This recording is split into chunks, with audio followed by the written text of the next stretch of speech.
কাছে আমরা পৌঁছেছিলাম এবং কর্তৃপক্ষ কমিশন একটি পূর্ণাঙ্গ রিপোর্ট সরকারের কাছে জমা দিয়েছিল এবং যে সংস্কারগুলো করা হয়েছিল সেগুলোর ব্যাপারে আমরা সকল দল সেখানে সিগনেচার করেছিলাম। জাতি অত্যন্ত আনন্দের সাথে আশায় বুক করে এই আস্থার মাধ্যমে নির্বাচন অগ্রসর হওয়ার জন্য প্রস্তুত হচ্ছিল যে কমিশনের সংস্কারগুলোর ব্যাপারে আমরা সিগনেচার করেছিলাম সেগুলোর ভিত্তিতে একটি অবাধ এবং সুষ্ঠু নির্বাচন হবে। কিন্তু হঠাৎ করে একটি বড় দল এই সরকারের পক্ষে তারা দ্বিমত পোষণ করছিলেন এবং শুরু থেকেই তারা সংস্কার চান না এমনকি মনোভাব তারা প্রকাশ করেছিলেন। আমরা আশা করেছিলাম সরকার এবং প্রফেসর ইউনূসের মতো একজন বিশাল ব্যক্তিত্ব, তিনি একজন নোবেল laureate এবং বিশ্বব্যাপী তার অত্যন্ত সম্মান এবং সুনাম, তার প্রতি আমাদেরও অগাঢ় আস্থা যে আহ্বান ছিল। আমরা ভেবেছিলাম যে উনি কোনো অন্যায় চাপে নথি স্বীকার না করে জনগণের স্বার্থে, দেশের স্বার্থে অটল থেকে উনি সংস্কার কমিশনের দেওয়া সুপারিশের ভিত্তিতে সিদ্ধান্ত গ্রহণ। কিন্তু গতকালকে ওনার ভাষণের মাধ্যমে আমরা বিশ্বের সাথে লক্ষ্য করেছি সরকার নিয়োজিত কমিশনের সুপারিশকে গ্রহণ না করে সেখানে যথেষ্ট আশ্বাস দিয়ে একটি দলের সাথে ব্যাপক কম্প্রোমাইজ করে জনগণের স্বার্থে নয় একটি বিশেষ দলের স্বার্থে অনেক পরিবর্তনের তার অপশন দিয়েছে, যার ফলে জনগণ এবং দেশবাসী অত্যন্ত হতাশ। একটা বিষয়ে উনি কিছুটা দৃঢ়তা প্রদর্শন করতে পেরেছেন, সেটা হচ্ছে বিএনপি কখনোই আদেশের মাধ্যমে এটাকে সাংবিধানিক ভিত্তি দেওয়ার ব্যাপারে একমত ছিল না, তারা বিরোধিতা করেছিলেন। তারা একটি অধ্যাদেশের মাধ্যমে এই সংস্কারগুলোকে গ্রহণ করার জন্য প্রস্তাব করেছিল। এখানে ডক্টর ইউনূস সংস্কার কমিশন প্রস্তাবিত আদেশ দেওয়ার যেটা দিয়েছিলেন সেগুলো উনি দৃঢ় ছিলেন। এই জন্য ওনাকে আমরা ধন্যবাদ জানাই। আমরা এই সনদের উপরে যে আদেশ দিয়েছেন সেটাকে আমরা সাধু করছি। তবে আমাদের সংস্কার কমিশন যে আঙ্গিকে প্রস্তাব করেছিলেন সেখান থেকেই তার ভাষণে সমাজের ব্যাপারে কিছু পরিবর্তন আনা হয়েছে, সেটা সঠিক হয়েছে বলে আমরা মনে করি না। আমরা মনে করি আমাদের সংস্কার কমিশন যে প্রস্তাব দিয়েছিল শুধু সেটার ভিত্তিতে আদেশ দেওয়াটা বাঞ্ছনীয় ছিল। তারপরেও যতটুকু আদেশ দিয়েছেন সেটাকে আমরা গ্রহণ করছি এবং সেই জন্য তাকে আমরা সাধুবাদ জানাচ্ছি। উনি আমাদের যে সংস্কার কমিশন ছিল তারা প্রস্তাব দিয়েছিলেন ওয়ান প্যাকেজে ভোট নেওয়া হবে। কিন্তু কালকে আমরা বিশ্বের সাথে দেখলাম যে সংস্কার কমিশনের ওয়ান প্যাকেজকে চারটা ভাগে ভাগ দেওয়া হয়েছে। সেটি জনগণকে সিদ্ধান্ত নিতে অনেকটাই জটিলতার ভিতরে ফেলে, কারণ আমাদের দেশের মানুষ এতগুলো পয়েন্টে বিশ্লেষণ করে তাদের মত স্থির করাটা এটা কঠিন হবে। আবার এখানে একটা জটিলতা তৈরি হবে।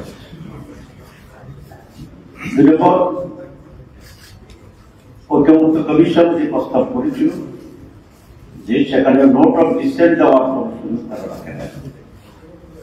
এটি একটি দল তার নোট অফ ডিসেন্টকে ভোটের আহ্বানের জন্য প্রস্তাব করেছিল। আপনারা জানেন যেটা একেবারে একটি অবৈধ আহ্বান।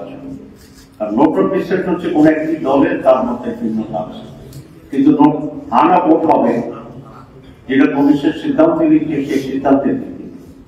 কারণ বিভিন্ন দলের অনেকগুলো নোট অফ ডিসেন্ট আছে, তাহলে ভোটের ভিতরে প্রত্যেকটা নোট অফ ডিসেন্টকে ইনক্লুড করা যায় না।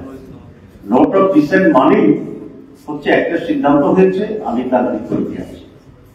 এবং সিদ্ধান্তের ভিত্তিতে হানা কথা হবে, এটা হচ্ছে জাস্টিফাই কথা। আমি এর আগেও ব্যাখ্যা বলেছিলাম, আপনার জানেন যে কোর্টে, হাইকোর্টে বা সুপ্রিম কোর্টের 3 জনের বেঞ্চ হয় অনেক সময়, 2 জন যে একমত হয় সেটাই রায়, আর যেটা নোট অফ ডিসেন্ট দেন সেটা একটা রেকর্ড হিসাবে থাকে, কিন্তু রায়ের ক্ষেত্রে এটার কোনো বেরোয়। সুতরাং কনসেনসাস কমিশনে যেটা মেজরিটি, নট মেজরিটি, মোর দেন 90%, মোর দেন 85% এরকম সংখ্যায় লোকেরা যেখানে একমত হয়েছে সেই ভিত্তিতে সিদ্ধান্ত হয়েছে। কোনো কোনো দল কোনো কোনো বিষয়ে তার নোট অফ ডিসেন্ট দিয়েছে, সেটা নোট অফ ডিসেন্ট হিসাবে থাকতে পারে, কিন্তু সিদ্ধান্ত এবং গণভোটের জন্য সেটা কোনো ফ্যাক্টর হতে পারে না। সরকার বিএনপি নোট অফ ডিসেন্টকে অ্যাকোমোডেট করার 4টা ভাগ করে করে আনা ভোটের জন্য সেই মতামতটাকে তারা ডিক্লেয়ার করছে, যেটা সুস্পষ্টভাবে একটি অপ্রচলিত এবং আইনের বিপরীতে, ন্যায় প্রতিষ্ঠার বিপরীতে একটি বিশেষ দলকে অ্যাকোমোডেট করার জন্য এই ফ্র্যাকশনাল বা 4টা ভাগে ভাগ করে আনা ভোটের জন্য দেওয়া হয়েছে, যেটা একদিকে জটিল, অন্যদিকে একটি দলকে অন্যায়ভাবে অ্যাকোমোডেট করার সুযোগ এখানে করতে হচ্ছে।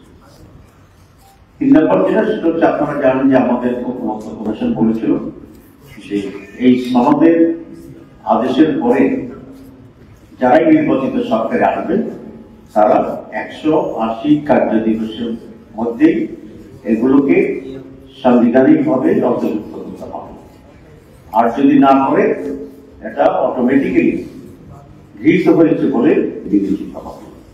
এখানে এটা গ্রহণ করার একটা অটো কম্পালশনের সুযোগ এখানে ছিল, এবং এটাই মানুষ, কারণ কোন দল ক্ষমতায় গিয়ে যদি এটা করতে না চায়, তার উপরে বাধ্যগত থাকার সুযোগ না থাকলে তাহলে এই যে সনদ এতদিনের কনসেনসাস কমিটির যে প্রচেষ্টা সেটাই ব্যর্থ হয়ে যাবে। এই সরকারকে আমরা দেখলাম কালকের ঘোষণায় প্রধান উপদেষ্টা ভাষণে সেই বাধ্যবাধকতার জায়গাটিকে তারা সেখানে রাখে, এটাও বিএনপি দাবিকেই গুরুত্ব হয়েছে। তারা বলেছেন করতে হবে, এবং করতে হওয়ার যে আইনি ব্যাখ্যাটা এটা সরকার সেখানে দেয়নি, যে করতে হবে মানে করতেই হবে, এই বিষয়টি কিন্তু তারা ক্লারিফাই করে। আমি এক্সপার্টদের সাথে আলোচনা করেছিলাম যে করতে হবে মানুষ, এটাকে না করলে যে অটোমেটিক্যালি হয়ে যাবে তার মতো একটা শক্তিশালী কোনো বিধান, সেখানে এক্সপার্টরা বলছে না তার মতো শক্তিশালী বিধান নয়, তবে কোর্টে দেওয়া যাবে, সেখানে যারা যে রায় দেন সে রায় হবে। তাহলে বাধ্যবাধকতার যে পয়েন্টটা ছিল সেখান থেকেও সরকার সরে আসছে, এবং এটাও বিএনপির দাবিকেই পক্ষান্তরে পূরণ করা হয়েছে। আমরা দেখলাম যে সরকার খুব স্পষ্টভাবে বলছেন যে জাতীয় নির্বাচন এবং গণভোট একদিনই হবে। আসলে পুরো জাতি চেয়েছিল গণভোট আলাদা।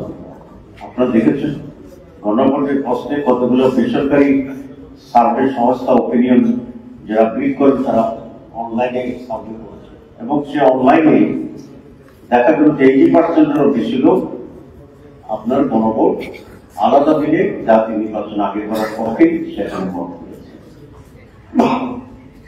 একটি বড় দল একসাথে এটা কারণ হচ্ছে এই বিগত কতগুলো বিশ্ববিদ্যালয়ের নির্বাচনে আপনারা দেখেছেন যে ছাত্রদের, যুবকদের বা ছাত্রছাত্রীদের মত একটি দলের বিপক্ষে গেছে, তার পক্ষে গেছে সেটা আমি বলতে চাই, কিন্তু একটি দলের বিপক্ষে গিয়েছে। কারণ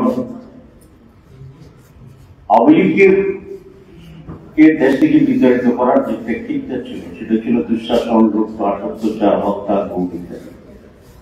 আওয়ামী লীগ বিতরণের পরে যে 13 মাস 14 মাসের ক্রান্ত হয়েছে, সেখানে এলাকায় এলাকায় গ্রামে গ্রামে আরেকটি দলের লোকদের, কর্মীদের যে আচরণ মানুষ দেখেছে, সেই আচরণে মানুষ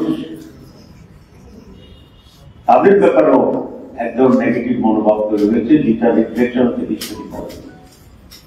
সুতরাং সেই দলটি জানে যে একটি গণভোট আগেই নির্বাচনের আগে, তাহলে এই গণভোটও 80% লোক তাদের চিন্তা এবং চেতনার বিপরীতে যাবে, যা নির্বাচনের আগে একটি দলের বিরুদ্ধে রেফারেন্ডাম হিসেবে বিবেচিত হইতে পারে।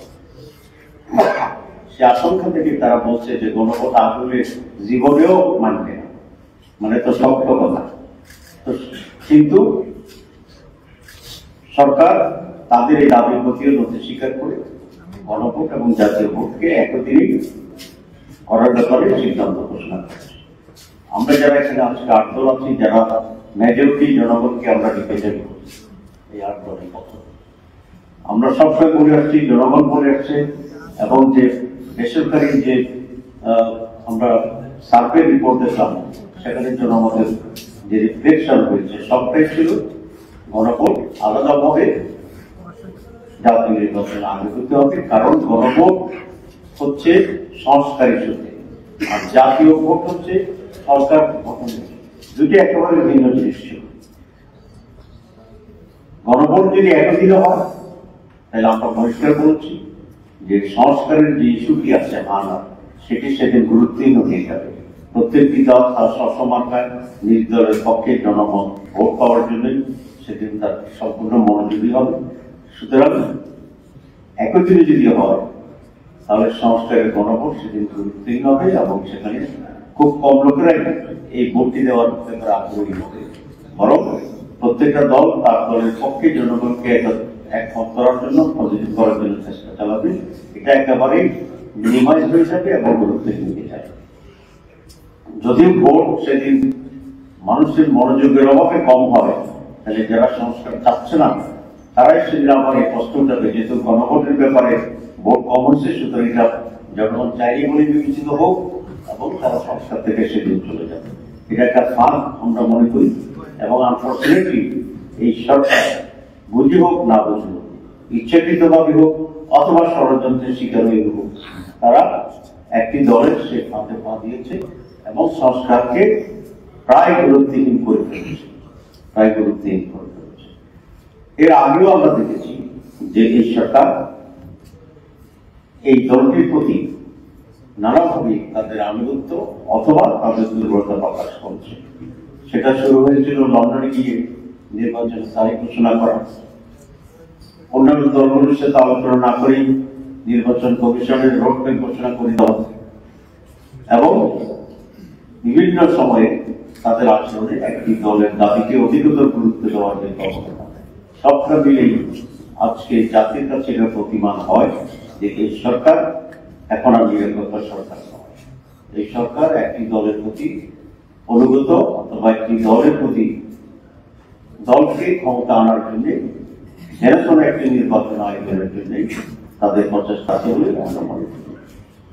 আজকে আমি খুব স্পষ্ট করে বলতে চাই যে আজকে প্রধান উপদেষ্টা নানাভাবে বিভ্রান্ত করছে 3 জন উপদেষ্টা, এবং তারা ভুল তথ্য দিয়ে নানাভাবে বুঝিয়ে একটি দলের হয়ে কাজ করে সরকারকে একটি সুষ্ঠু নির্বাচন যাতে হতে না পারে সেদিকে নিয়ে যাওয়ার জন্য একটি সুকৌশলে অপচেষ্টা চালিয়ে যাচ্ছে। আমরা আজকের এই মুহূর্তে স্পষ্টভাবে ঘোষণা দিতে চাই, আমরা 8 দল এবং আমাদের সাথে আরো কিছু দল আছে যারা ফর্মালি না আসলেও আমাদের সাথে যোগাযোগ আছে, আমরা সকলেই আগামী ফেব্রুয়ারি মাসে রোজার আগেই একটি জাতীয় নির্বাচন অনুষ্ঠিত হোক এ ব্যাপারে দৃঢ়প্রতিজ্ঞবদ্ধ, এবং সেই জন্যই আমরা আমাদের সকল প্রস্তুতি সম্পন্ন করার জন্য আমরা মাঠে কাজ করছি। কিন্তু যেই কারণে জনগণ বিগত 15 বছর আওয়ামী লীগের পিরিয়ডে বঞ্চিত হয়েছিল ভোট থেকে, এবং সেরকম অবস্থার পরিপ্রেক্ষিতে আজকে বাংলাদেশে এই দুরবস্থা তৈরি হয়েছে, ঠিক একইভাবে আরেকটি নির্বাচনের মহড়া চলছে কিনা, আরেকটি পরিকল্পিত এবং পূর্ব নির্ধারিত নির্বাচনের রায়ের ভিত্তিতে নির্বাচন শুরু হচ্ছে কিনা, এ ব্যাপারে আমাদের মনে এবং জনগণের মনে আশঙ্কা তৈরি হচ্ছে। সরকারের আচরণ আমাদেরকে এই কথা বিশ্বাস করতে বাধ্য করছে যে এই সরকার অধীনেও কোন সুষ্ঠ অবাধ নির্বাচন অনুষ্ঠান করা সম্ভব নয়। নির্বাচন অবাধ হওয়ার সংখ্যা, নির্বাচন অবাধ হওয়ার ব্যাপারে আমাদের ভিতরে যথেষ্ট সংখ্যা এবং আস্থিরতা তৈরি হয়েছে। আমরা দেখছি এই সরকার আসার পর থেকে লেভেল প্লেইং ফিল্ড যেটা তৈরির জন্য আমরা বলছি, সেটা ব্যাপারে এই সরকার আদৌ মনোযোগী নয়, বরং সরকারের কয়েকজন উপদেষ্টার সহযোগিতায় একটি বিশেষ দলের পক্ষ থেকে প্রশাসনকে দলীয় প্রশাসনে রূপান্তর করার জন্য চেষ্টা হচ্ছে। আপনারা জানেন ইতিমধ্যে কিছু কিছু পরিবর্তন হচ্ছে এবং সেখানে একটি বিশেষ দলের প্রতি অনুগত লোকদেরকে সেখানে অ্যাপয়েন্টমেন্ট দেওয়ার চেষ্টা হচ্ছে এবং চেষ্টা করছে। প্রশাসনের যারা ভালো লোক ছিল, সৎ লোক ছিল, তাদেরকে কোনো দলের ট্যাগ লাগিয়ে গুরুত্বপূর্ণ জায়গা থেকে সরিয়ে দেওয়ার জন্য চেষ্টা করা হচ্ছে। যদি এভাবেই নির্বাচনের আগ পর্যন্ত পরিস্থিতি একদিকে চলে যেতে চায়, তাহলে দেশে সুষ্ঠু নির্বাচন হওয়ার কোনো সম্ভাবনা থাকবে না। যদি আরেকটি নির্বাচন সুষ্ঠু এবং সকলের অংশগ্রহণ না হয়, তাহলে দেশের জন্য যে আরো বেশি বিপর্যয় এবং অন্ধকার ভবিষ্যৎ অপেক্ষা করছে, এ ব্যাপারে কোনো সন্দেহ নেই। আমরা পরিষ্কার করে এখন বলতে চাই, এক নম্বর সেটা হচ্ছে প্রধান উপদেষ্টা যে ভাষণ দিয়েছেন, একই দিনে নির্বাচন, গণভোট এবং জাতীয় নির্বাচন, সেটা পরিবর্তন করে অনতিবিলম্বে আলাদাভাবে গণভোট করার তারিখ উনি ঘোষণা করবেন। দুই, কমপক্ষে 3 জন উপদেষ্টা আছে যারা ওনাকে মিসগাইড করতেছে, আমরা তাদের অপসারণ দাবি করছি। আপনারা হয়তো প্রশ্ন করবেন যে তাদের নাম বলে, আমরা আজকেও নাম বলতে চাই না, তবে আমরা প্রধান উপদেষ্টার কাছে তাদের নাম আমরা বলব। এরপরেও যদি সেটার ব্যাপারে কোনো যারা এই সমস্ত ষড়যন্ত্রের পিছনে প্রধান কথা হিসেবে কাজ করছেন এবং ওনাকে মিসগাইড করছেন, এটা ওনার ব্যক্তি যে ইমেজ আছে সেটা রক্ষার জন্য এবং সুষ্ঠু নির্বাচন দিতে আমরা অপরিহার্য। যদি তারপরে কোনো পরিবর্তন আসে, তাহলে প্রকাশ্যের নাম আমরা জানিয়ে দেবো কিনা সে ব্যাপারে আমরা বিশ্বাস করবো। এই ব্যাপারে আমরা তাদের জাতির সামনে তাদের সম্মানকে হস্তবিত না করার জন্য আমরা প্রধান উপদেষ্টাকে তাদের নাম দিয়ে আমরা পেশ করব ইনশাআল্লাহ। দুই, প্রশাসনের যে সমস্ত পরিবর্তন হচ্ছে সেখানে নিরপেক্ষ এবং বিশেষ করে সৎ এবং জবাবদিহি আওতায় থাকতে পারে এই মনোভাবে লোকদেরকে নিয়োগ করতে হবে এবং নিরপেক্ষ ভূমিকা পালন করার জন্য সেখানে চেষ্টা করতে হবে।